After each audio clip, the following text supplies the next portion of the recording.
Ecuador, infierno o paraíso. Los ecuatorianos son seres raros y únicos. Duermen tranquilos en medio de crujientes volcanes, viven pobres en medio de incomparables riquezas y se alegran con música triste. Lo dijo Alexander von Humboldt. En el año 2009, 983.000 extranjeros visitaron el país, haciendo turismo. En el 2019 se vivió un incremento de 2.400.000 ciudadanos extranjeros, quienes llegaron a Ecuador atraídos por sus paraísos naturales, su economía y sobre todo por su gente. Fue el mayor incremento turístico en la región. En el 2022 se estima que cerrará con 900.000 turistas, porque los países piden a sus ciudadanos abstenerse de visitar Ecuador por la ola de violencia suscitada. Temen que sus ciudadanos sean asaltados, extorsionados y secuestrados, como sucedió con el ciudadano chileno hace un mes, al que torturaron e incluso cercenaron 2 dedos para amedrentar a su familia. Así es la inseguridad que se vive en el país. Desde el 2009 que sale la base de Manta, se pierde la seguridad aérea y marítima, porque ejercía un control sobre las narcoavionetas que ingresaban al espacio aéreo ecuatoriano, y también hacía un control sobre las lanchas rápidas que salían a abastecer a las embarcaciones a alta mar. Ecuador, por su geografía, por tener 670 kilómetros de perfil costanero, su economía dolarizada, sus instituciones estatales propensas a la corrupción y su proximidad a los principales productores de cocaína, hacen al país atractivo al crimen organizado a nivel mundial. Acontecimientos recientes en Guayaquil, la ciudad más poblada del Ecuador, han dado un giro oscuro y letal. La conocida evocadamente como la Perla del Pacífico, la ciudad portuaria se ha convertido en la capital del crimen del país, un lugar donde la violencia es casi rutinaria. En un episodio particularmente sangriento, el 14 de agosto, un atentado con armas de fuego y explosivos, descrito por las autoridades como una declaración de guerra contra el Estado, por parte del crimen organizado, dejó 5 muertos y 20 personas heridas. Según la prensa local, en Ecuador se ha registrado al menos de 145 atentados con explosivos entre enero y mediados de noviembre. La mitad de ellos ocurrieron en Guayaquil. Entonces, no solo tienes la participación de las FARC, de ELN, sino en estas nuevas organizaciones que junto con organizaciones internacionales se crea una especie de disputa territorial y un aumento de la violencia que tiene implicaciones para el Ecuador. Entre esas organizaciones internacionales también destacan los carteles mexicanos, el de Sinaloa, que según informaciones empezó a operar a Ecuador aproximadamente en el 2003, con el envío de emisarios, creando un perfil bajo, logrando internarse en esferas del gobierno nacional como en esferas altas de la sociedad. Y del cartel Jalisco Nueva Generación, que últimamente ha tomado bastante relevancia. En el 2016 empezamos a tener las primeras alertas de que este cartel está entrando con fuerza en el Ecuador y empieza a tener alianzas con grupos colombianos disidentes de la FARC y a disputarse territorios con el cartel de Sinaloa, pero de una manera discreta, sin exposiciones ni guerras abiertas. Ese cambio de paradigma se nota en la mayor cantidad de droga decomisada, principalmente esta cocaína, en la cada vez más habitual descubrimiento de laboratorios, pero también en el aumento de la violencia. Esta última es particularmente visible en las cárceles. Apenas a finales de septiembre se registró la peor masacre en la historia carcelaria del Ecuador. Un enfrentamiento entre bandas rivales en el centro de privación de libertad número 1 en Guayaquil dejó 119 fallecidos y 51 heridos.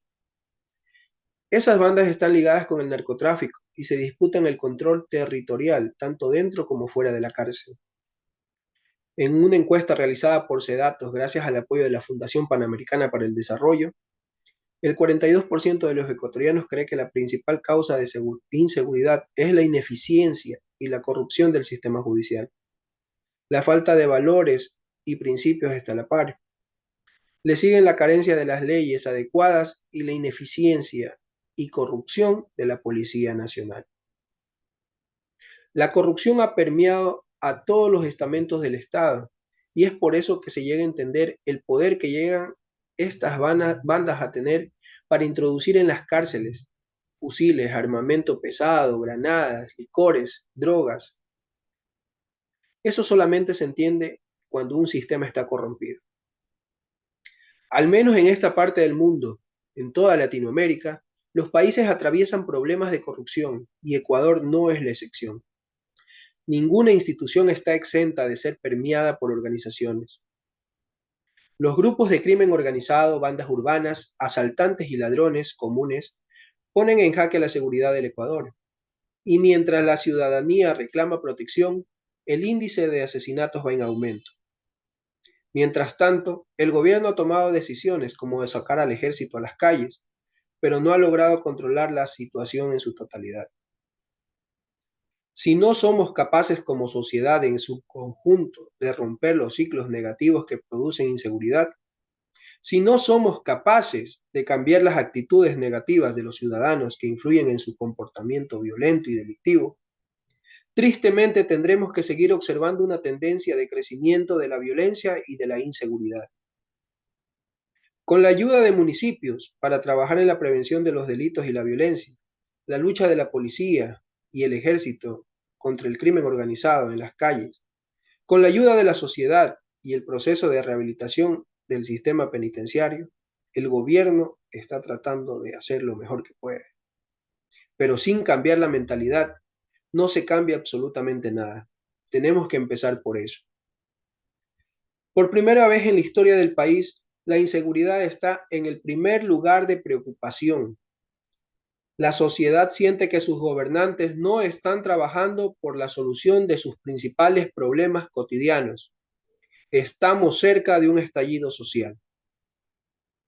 La gente no sale a las calles a hacer deporte, prefiere pagar un gimnasio para usar una caminadora, no sale a pasear a su mascota, da temor salir a comer a un restaurante o un parque con familia y amigos. Aunque Ecuador ha sido testigo de oleada de asesinatos en el pasado, no tenía antecedentes significativos de actividades de guerrillas o carteles. Es más, en los últimos años había sido considerado como uno de los países más seguros de América Latina. Eso, sin embargo, parece haber cambiado. Actualmente Ecuador se ha convertido en el país más reciente en sufrir un grave incremento de delitos violentos. Los homicidios han aumentado a un ritmo alarmante, con una escala de 180% entre 2020 y 2022. Han alcanzado un total de 3.538 muertes violentas a finales de octubre de este año, el conteo más alto jamás registrado en el país.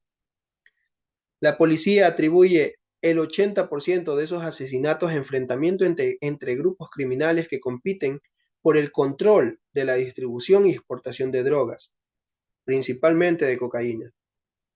A medida de que la guerra entre organizaciones se ha agravado, los actos de violencia han inundado los titulares.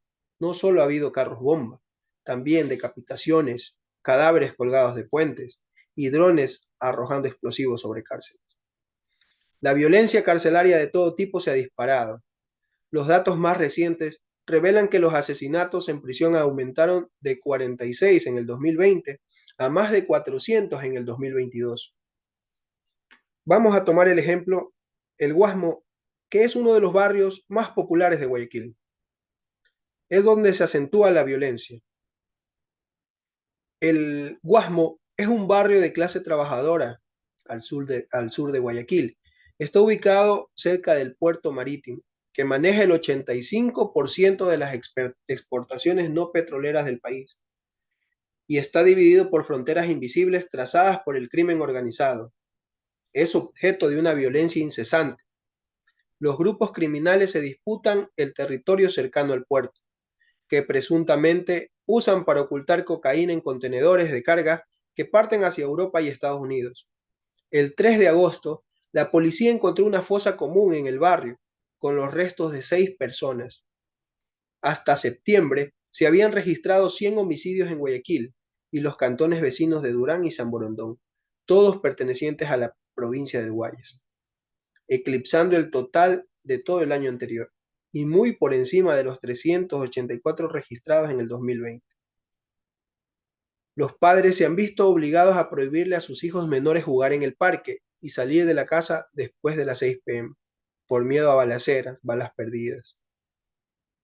Sus hijos mayores que se graduaron de secundaria no logran conseguir un trabajo y corren el riesgo de ser reclutados por las bandas criminales que controlan su barrio.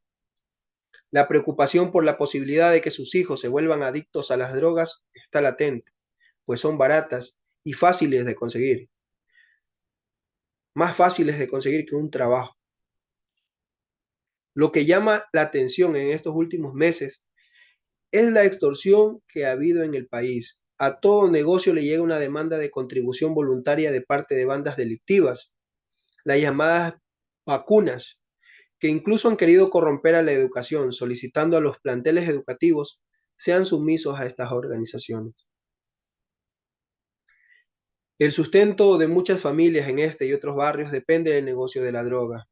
La mayoría de vendedores de drogas son hombres, pero detrás del telón, las mujeres también están involucradas, empacando cocaína en bolsas plásticas, incluso vendiendo pequeñas cantidades. Los residentes dicen que la policía está demasiado asustada para patrullar o está vendida. Afirman que la pandilla que controla particularmente el Guasmo ha sobornado al personal de seguridad y agregan que unos oficiales incluso han llegado a unirse a ella. Claro que la policía niega esas acusaciones. A pesar del éxito de las políticas de Estado, las organizaciones criminales también se fortalecieron alrededor del mismo periodo. La población carcelaria del país aumentó de 11.000 en el 2009 a casi 60.000 en el 2022, debido a que el narcotráfico en particular experimentó un dramático crecimiento.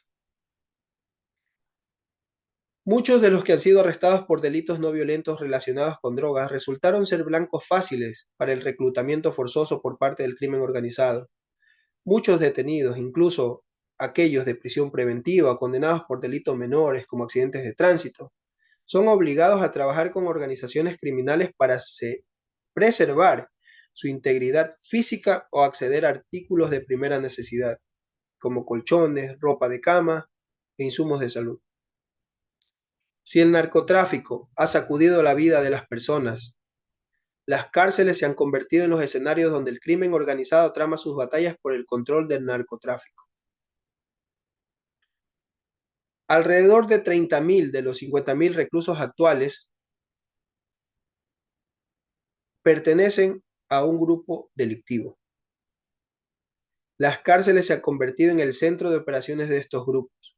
Las cárceles sirven de refugio para los jefes de la mafia que se rodean de sus subalternos y se sienten protegidos de las guerras territoriales que se libran fuera de los muros de la prisión.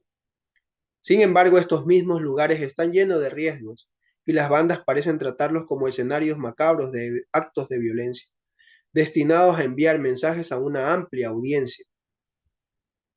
El dominio de los grupos criminales sobre los carteles y la violencia extrema que estalla en su interior se relacionan de muchas formas. Los reclusos ingresan armas, drogas, teléfonos celulares y otro tipo de contrabando oculto en comida y otras entregas con la complicidad de la policía y guardias de la prisión. Informes de medios locales han indicado que los directores de algunas cárceles les advierten a los líderes de las bandas antes de llevar a cabo requisas aleatorias en ocasiones. Los reclusos entregan machetes, cuchillos y pistolas para evitar una inspección más minuciosa, que podría exponer un arsenal más intimidante de ametralladores, armas de alto calibre y granadas. Los líderes de las bandas también deciden desde sus celdas cómo desarrollarse las batallas en el Guasmo y otros barrios de Guayaquil. Estos líderes deciden quién debe morir, cuándo y dónde, asimismo como la distribución de drogas, cómo delimitar el territorio para mantenerlo fuera del alcance de competidores. Los grupos criminales incluso suministran agua y alimentos a las cárceles, de lo cual, según unos miembros de la Asamblea Nacional en una denuncia, el gobierno está al tanto.